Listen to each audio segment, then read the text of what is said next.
आ करके हमने सभी माननीय नेताओं को बुलाया है जो दूसरे पार्टी के जो गठबंधन के हैं, और उनका भी आशीर्वाद उनको मिलेगा। तो एकजुटता का परिचय है, जागरूकता का परिचय है, और उनको जागरूक करके उनको राजनीतिक भागीदारी बढ़ाने के लिए हम लोग कार्यक्रम कर रहे हैं, ताकि जब तक दलित समाज जागरूक नहीं होगा, एक नहीं होगा, उनकी राजनीतिक भागीदारी नहीं बढ़ेगी, तब तक राज्य का और देश का विकास। जंगल राज हुआ करता था।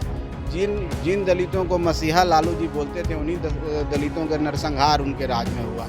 उन्हीं दलितों को घर छोड़ के भागना पड़ा, दूसरे राज्यों में पलायन होना पड़ा, तब जा कर के जनता उब करके एक नेता उभरे, जनता उब गई और एक नेता उभरे जिसका नाम नीतीश कुमार है। सुशासन का राज आया। हमारी बेटियां साइकिल लेकर के शाम में भी चलने लगी, रात में रेस्टोरेंट खुलने लगे।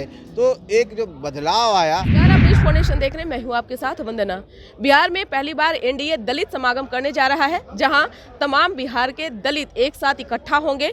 बिहार विधानसभा यानी 2025 का चुनाव होना है, उससे पहले हिंदुस्तानी आवाम मोर्चा सेकुलर के द्वारा यह कार्यक्रम किया जा रहा है। कितना कारगर होगा, क्या उद्देश्य है, हमारे साथ बात करने के लिए हैं हम पार्टी के राष्ट्रीय अध्यक्ष और बिहार सरकार में मंत्री संतोष कुमार सुमन। क्या कहेंगे, पहली बार एनडीए जो है इस तरह का कार्यक्रम कर रहा है, दलित समागम? ना ऐसा बात नहीं है, पहली बार हो रहा है, पहले भी कार्यक्रम हुए हैं। हम पार्टी का कार्यक्रम इस तरह का कार्यक्रम हम समझते हैं कि पहले हुए थे, छोटे तौर पर हुए थे, अभी एक बड़ा व्यापक कार्यक्रम हम पार्टी के द्वारा किया जा रहा है। तो हम लोग अपनी पार्टी की तरफ से कह सकते हैं, लेकिन ये कार्यक्रम एक नया संदेश लेके आया है। कार्यक्रम तमाम एनडीए घटक दलों के लिए नया संदेश है। हम सबके एकजुटता का परिचय है एनडीए गठबंधन के रूप में, और ग्राउंड पर उन समाज के में जहां पर लोग ने ये भ्रांतियां फैलाने की कोशिश की है विपक्षी दलों के द्वारा कि एनडीए के पास दलित के वोट नहीं है। वो कह रहे हैं कि हमारी समाज के वोट हमारे पास। हमने एक किया कि एक समागम हम करते हैं जिसमें महादलित के 18 उपजातियाँ वो भी हमारे साथ आकर के प्रेस कॉन्फ्रेंस उन्होंने किया कि हम सब भी इस कार्यक्रम के सहयोग में हैं, और सभी दल के जितने भी समाज के लोग हैं सब एक साथ आकर के हमने सभी माननीय नेताओं को बुलाया है जो दूसरे पार्टी के जो गठबंधन के हैं, और उनका भी आशीर्वाद उनको मिलेगा। तो एकजुटता का परिचय है, जागरूकता का परिचय है, और उनको जागरूक करके उनको राजनीतिक भागीदारी बढ़ाने के लिए हम लोग कार्यक्रम कर रहे हैं, ताकि जब तक दलित समाज जागरूक नहीं होगा, एक नहीं होगा, उनकी राजनीतिक भागीदारी नहीं बढ़ेगी, तब तक राज्य का और देश का विकास नहीं हो सकता। हमने पहले भी कहा कि एनडीए के पक्ष में पहली बार ये दलित समागम कार्यक्रम किया जा रहा है, जहां लाखों की संख्या में दलित समाज के जितने भी लोग हैं वो इकट्ठा होंगे। इसके जरिए क्या मैसेज आएगा? लग रहा है कि 2025 के चुनाव के पहले एक तरह का शक्ति प्रदर्शन है। देखिए, शक्ति प्रदर्शन नहीं कह सकते, एकजुटता का परिचय है। चुनाव के पहले हम सभी दल के लोग जब मंच पर रहेंगे तो एकजुटता नज़र आएगी, और एकजुटता जो दलितों के बीच में जाएगी वो कहीं ना कहीं बूथ पर नज़र आएगा, वोट में नज़र आएगा। और आने वाला जो 25 का चुनाव है वो सुनामी होगा, और विपक्ष का सफाया हो जाएगा। विपक्ष के कहने लायक नहीं रहेंगे। जो संख्या होती है विपक्षी पार्टी बनने के लिए, विपक्ष के नेता बनने के लिए, वो भी नहीं रहेगा। एक आंधी आएगी और उसमें दलित का बहुत बड़ा सहयोग होगा। इसलिए हम पार्टी ने एक ओनरशिप लेकर के दलित समागम करने की कोशिश की है, जिसमें लाखों की संख्या में लोग आएंगे। लालू प्रसाद यादव हमेशा से कहते रहे हैं कि गरीबों के मसीहा हैं, गरीबों के लिए भगवान है। क्या आप इस बात से सहमत हैं? देखिए, लालू प्रसाद जी का दौर ख़त्म हो चुका है।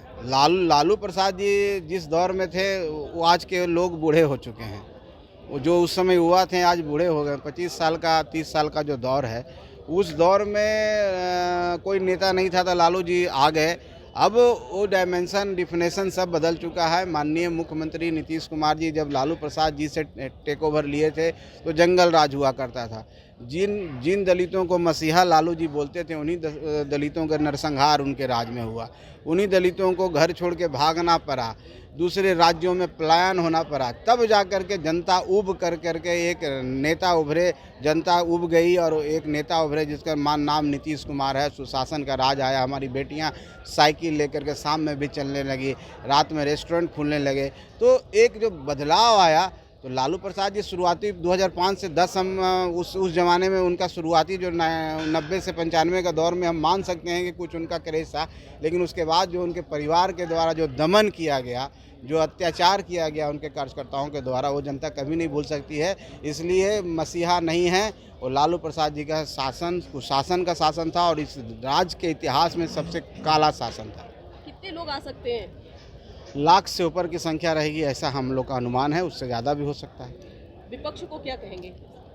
विपक्ष को यही कहेंगे कि मेहनत कीजिए, सब्र कीजिए, और हड़बड़ाने से, उल्टे सीधे बोलने से सत्ता हासिल नहीं होता है। जनता का आशीर्वाद जितना होता है, जनता के बीच में रहना होता है, जनता से कुछ सीखना होता है, जनता को दिलों में उतरना होता है, जनता का विश्वास प्राप्त करना होता है, यही हम कहेंगे विपक्ष को। संतोष जी, अब तक का लगता है सबसे बड़ा मंच आपने बनवाया है, कुछ सोचा होगा इसके हाँ, पीछे? नहीं, कुछ नहीं सोचे, अनायास बन गया और सब लोगों के सहयोग से बना। हमारे प्रदेश अध्यक्ष जी भी हैं, देखिए हमारे राष्ट्रीय उपाध्यक्ष जी भी हैं। ये बन जाता है, एक संयोग होता है जो बन जाता है। हम बहुत छोटे स्तर पर सोच रहे थे, हम मिलर हाई स्कूल से सोचते सोचते गर्दनी बाग से होते हुए गांधी मैदान तक आए हैं। तो ये हम लोग के पास ऐसी नहीं ना कि बहुत बड़ी संसाधन है कि हम एक, लेकिन साथियों से बात करके संसाधन का व्यवस्था हो के जब जिले में बात किए तो लोग कहें कि हम स्वेच्छा से आएंगे, बस हम आपको देने की ज़रूरत नहीं है, हम करके आएंगे। बहुत सारे साथी लगे हुए, मैंने हर लोगों का सहयोग है, किसी का ज़्यादा किसी का कम। हम अगर हो सकता है कि सीमित संख्या में है, हम मान सकते हैं कि हम 100 हैं,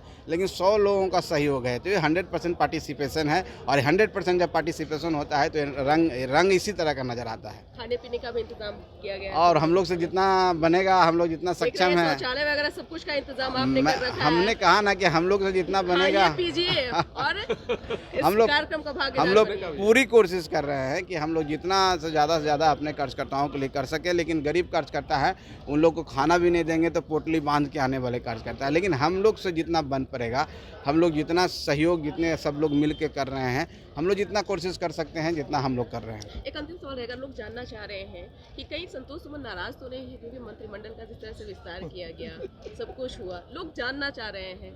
नहीं, नाराज़गी कभी नहीं है, इन सब चीज़ों में हम नाराज़ नहीं होते हैं। ये लगा रहता है, जीवन में ये सब चीज़ आता जाता रहता है, और उतार चढ़ाव कोई भी चीज़ है, ये सब एक प्रक्रिया है। और राजनीति में जब कुछ जाता है ना, तो फिर वहीं से किसी भी जीवन में भी आपके अगर कहीं पर आपको संघर्ष है तो आने वाला समय में अच्छा दिन भी आता है। तो ये सब जीवन का पाठ है, और हम जहाँ हैं माननीय मुख्यमंत्री जी को धन्यवाद देते हैं कि जिस रोल में वो रखेंगे वहाँ पर मैं 100% दूंगा। हमारा जो मेन काम है कि अपने लोगों को जागरूक करना, गरीब को जागरूक करना, दलित को जागरूक करना, उनकी राजनीतिक भागीदारी सुनिश्चित करना, वो काम हम देखिए दलित समागम के रूप में कर रहे हैं। बहुत बहुत शुक्रिया। तो ये थे संतोष कुमार सुमन, राष्ट्रीय अध्यक्ष हम पार्टी के, जिन्होंने निरीक्षण करने पहुंचा था गांधी मैदान में। आपने यह भी तस्वीर देखा जहां वो निरीक्षण करते आए अपने तमाम कार्यकर्ताओं के साथ। उन्होंने साफ तौर पर संदेश दिया कि इसके जरिए जो है दलित भाइयों को हम भाइयों से आग्रह करना चाहते हैं कि वो इस कार्यक्रम में ज़्यादा से ज़्यादा हिस्सा लें, ताकि आगे आने वाले भविष्य में दलितों के लिए सरकार कुछ और बेहतर कर सके।